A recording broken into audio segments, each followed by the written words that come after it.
নমস্কার বন্ধুরা, তো চলে এসেছি তাজ কিচেনে। আর আজকে বানিয়ে দেখাবো মিল্ক পাউডারের বরফি রেসিপি। এই রেসিপিটা কিন্তু খুব সহজে বানানো যায় আর কম সময়ের মধ্যে বানানো যায় আর কম উপকরণ দিয়ে কিন্তু বানানো যায়। আর হঠাৎ করে মিষ্টি খেতে ইচ্ছা করলেই কিন্তু এটা যখন তখন বাড়িতে অল্প উপকরণ দিয়ে আর অল্প পরিমাণেও বানিয়ে নেওয়া যায়। যে পরিমাণে যখন ইচ্ছা এটা কিন্তু বানিয়ে নিতে পারেন। এটা স্কিপ না করে তাহলে পুরোটা দেখার অনুরোধ রইল।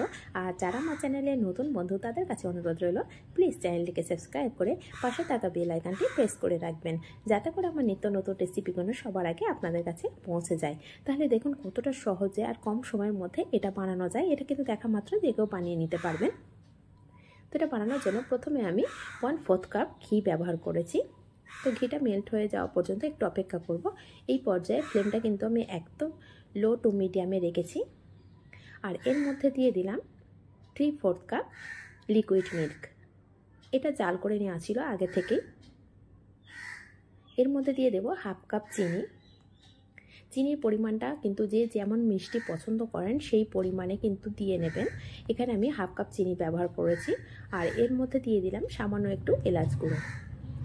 এতে করে মিষ্টির যে রেসিপিটা বানাবো সেটা দেখতে অনেকটাই এটা খেতে অনেকটাই টেস্ট হবে, সেই জন্য কিন্তু এলাচের গুঁড়োটা ব্যবহার করেছি। আর এর মধ্যে দিয়ে দিলাম 2.5 কাপ মিল্ক পাউডার। তো এটা সব কিছু দিয়ে একসঙ্গে খুব ভালো করে সব উপকরণগুলো একটু ভালো করে মিশিয়ে নেব। আর এই সময় ফ্লেমটা কিন্তু একদম লো রাখতে হবে।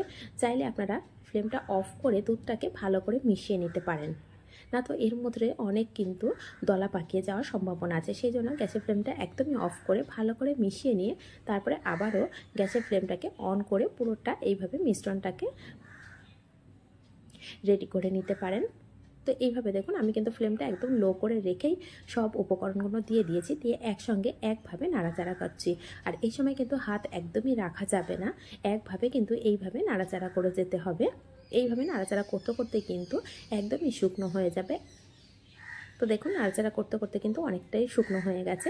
আর এখানে বলে রাখি, যারা মিষ্টি তৈরি করার জন্য একটা মিল্ক পাউডার পাওয়া যায়, যে কোনো গ্রোসারির দোকানেই পেয়ে যাবেন, সেই মিল্ক পাউডার নিলে কিন্তু মিষ্টির পরিমাণটা একটু বেশি দিতে হবে। আর এখানে আমি রেগুলার যে দুধ হয় সেই দুধটাই ব্যবহার করেছি, সেই জন্য কিন্তু এটাতে আমি 1/2 কাপ চিনি ব্যবহার করেছি। তো একবার টেস্ট করে দেখবেন, টেস্ট অনুযায়ী একটু চিনিটা দিয়ে নেবেন। তো এখানে দেখুন আগের থেকে কিন্তু অনেকটাই শুকনো হয়ে গেছে। এইভাবে একভাবে নাড়াচাড়া করতে করতে অনেকটাই শুকনো হয়ে গেছে। এই পর্যায়ে এটাকে আমি গ্যাসের ফ্লেম অফ করে ঢেলে নেব। তো কতটা সুন্দর হয়েছে আর কতটা ঘন হয়েছে সেটাও কিন্তু আমি স্প্যাচুলা দিয়ে দেখিয়ে দিচ্ছি, সেটা দেখে বুঝতে পারছেন যে কতটা ঘন হয়ে গেছে মিশ্রণটা। তো এটাকে সাইড করে রেখে দেবো। দিয়ে এদিকে আমি আমার কাছে বাটার পেপার নেই, সেই জন্য আমি এখানে একটি পেপার কেটে নিয়েছি। সেই পেপারের মধ্যে সামান্য একটু বাটার লাগিয়ে নিয়েছি। নিয়ে এইভাবে সম্পূর্ণ মিশ্রণটাকে এই বাটার পেপারের মধ্যে দিয়ে দিলাম। আপনাদের কাছে সবসময় বাটার পেপারটা না থাকতে পারে। এই বাটার পেপার যাদের কাছে থাকবে না তারা কিন্তু এইভাবেই নিয়ে নিতে পারেন। তো এখানে সব মিশ্রণটা কিন্তু আমি ঢেলে দিয়েছি বাটার পেপারটার মধ্যে। দেওয়ার পরে স্প্যাচুলা দিয়ে সব সাইডটা কিন্তু আমি একটু সমান করে নেব, যেন অসমান না থাকে। যতটা সমান করা যায় তাহলে দেখতে অনেকটা সুন্দর লাগবে। সেই জন্য এইভাবে করে আমি সব সাইডটাতে এই স্প্যাচুলা দিয়ে ঠিক করে নিয়েছি। দেখুন সমান হয়ে গেছে। আর উপরের দিকটাও কিন্তু খুব সুন্দর করে নিয়েছি। এর উপরে কিছুটা সুন্দর দেখানোর জন্য বা সাজিয়ে নেওয়ার জন্য আমি এখানে কিছুটা পেস্তা বাদাম নিয়েছি। আর এখানে একটা ছোট প্লেন বাটি নিয়েছি। এই বাটি দিয়ে বাদামগুলোকে একটু চেপে দিচ্ছি যাতে বাদামগুলো সেট হয়ে যায়। আর এছাড়াও মিষ্টির উপরের দিকে দেখতেও কিন্তু অনেকটা সুন্দর লাগবে যদি মসৃণ হয়ে যায় উপরের অংশটা। তো দেখুন এইভাবে করে নিয়েছি, দেখতেও সুন্দর লাগছে। বাদামটা দেওয়ার পরে দেখতেও সুন্দর লাগছে। তো এইভাবে আমি 1 ঘন্টার জন্য ফ্রিজে রেখে দিয়েছিলাম। তো ফ্রিজ থেকে আমি 1 ঘন্টা পরে বার করে নিয়েছি। হাতে সময় বেশি থাকলে কিছুক্ষণ রাখতে পারেন, তো 1 ঘন্টা একদম পারফেক্ট হয়। তো বাটার পেপারটাকে আমি তুলে নিচ্ছি পিছন থেকে। দেখুন এইভাবে তুলে নিলাম। আর এই বাটার পেপার দেওয়ার জন্য কিন্তু মিষ্টিটা একদম খুব সহজেই উঠে যায়। আর এই সব সাইডগুলো কিন্তু একটু কেটে নেব যাতে করে মিষ্টির শেপটা সুন্দর দিতে পারি। তো যে কোনোভাবেই মিষ্টিটা কেটে নিতে পারেন, কেউ চৌকোভাবে, কেউ বরফি আকারে, যে যেমনভাবে পারবেন সেইভাবেই কিন্তু যার যেটা পছন্দ সেইভাবে কেটে নিতে পারেন। তো সাইডগুলো এইভাবে কেটে আমি বাদ দিয়ে দিচ্ছি। তো সব সাইডটা কেটে বাদ দেওয়া হয়ে গেছে। এখন এটাকে আবারও আমি এইভাবে করে কেটে নিচ্ছি। এটাকে আমি চৌকো শেপ দিয়ে দেব। আপনারা আপনাদের পছন্দ মতো করে কেটে নিতে পারেন। আর এটা খেতে বিশ্বাস করুন অসম্ভব মজার হয়।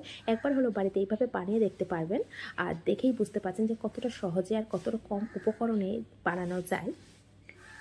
যখনই মিষ্টি খেতে ইচ্ছা হবে খুব সহজে কম সময়ের মধ্যে কিন্তু এটা হাতের কাছে থাকা জিনিস দিয়ে বানিয়ে নিতে পারবেন। তো স্কিপ না করে যারা দেখেছেন তাদেরকে অসংখ্য অসংখ্য ধন্যবাদ, আর যারা আমার চ্যানেলটিকে সাবস্ক্রাইব করে রেখেছেন তাদেরকেও অসংখ্য ধন্যবাদ। তো দেখুন একটি বরফি আমি তুলে নিয়ে দেখিয়ে দিচ্ছি। এই রেসিপিটা বাচ্চাদের দিলে তো মুখের মধ্যে একদম মিলিয়ে যাবে। একবার হলো এইভাবে তৈরি করে দেখবেন। যদি এইভাবে তৈরি করেন তাহলে কিন্তু কমেন্ট করতে ভুলবেন না, আর খেতে কেমন হয়েছে অবশ্যই কমেন্ট করে জানাবেন। আর যদি ভালো লাগে রেসিপিটা একটুও তাহলে প্লিজ লাইক করবেন, শেয়ার করবেন, কমেন্ট করবেন। নিত্য নতুন রেসিপি পেতে প্লিজ চ্যানেলটিকে সাবস্ক্রাইব করে রাখবেন। তো দেখুন এটাকে মিষ্টিগুলো কিন্তু আমি সব কিছু ছাড়িয়ে নিয়েছি, নিয়ে এই পিস কত পিস মিষ্টি হয়েছে। তো এটাকে সামান্য একটা সাইডের কাটা অংশটাকে আমি কেটে দেখিয়ে দিচ্ছি। দেখুন মিষ্টিটা কতটা নরম হয়ে যায় সেটা দেখেই বুঝতে পারছেন, আর কতটা সহজে আমি হাত দিয়ে ভেঙেও দিচ্ছি সেটাও বুঝতে পারছেন, তাহলে কতটা সফট হয়েছে। তো একবার হলো বাড়িতে কিন্তু এইভাবে বানিয়ে দেখবেন। আর এইভাবে আমি সার্ভ করে দেখালাম, আপনারা আপনাদের পছন্দ মতো করে কিন্তু সার্ভ করতে পারেন। দেখুন কাছে থেকে কতটা সুন্দর লাগছে, দেখতেও যেমন সুন্দর এটা কিন্তু খেতেও অসম্ভব মজার হয়। তো একবার হলো বাড়িতে তাহলে এইভাবে বানিয়ে দেখবেন। আর যদি রেসিপিগুলো ভালো লাগে অবশ্যই লাইক করবেন আর নিজেদের মানুষের কাছে শেয়ার করবেন। তাহলে আজ এই পর্যন্ত, আবার আসবো অন্য কোনো রেসিপি নিয়ে। ধন্যবাদ।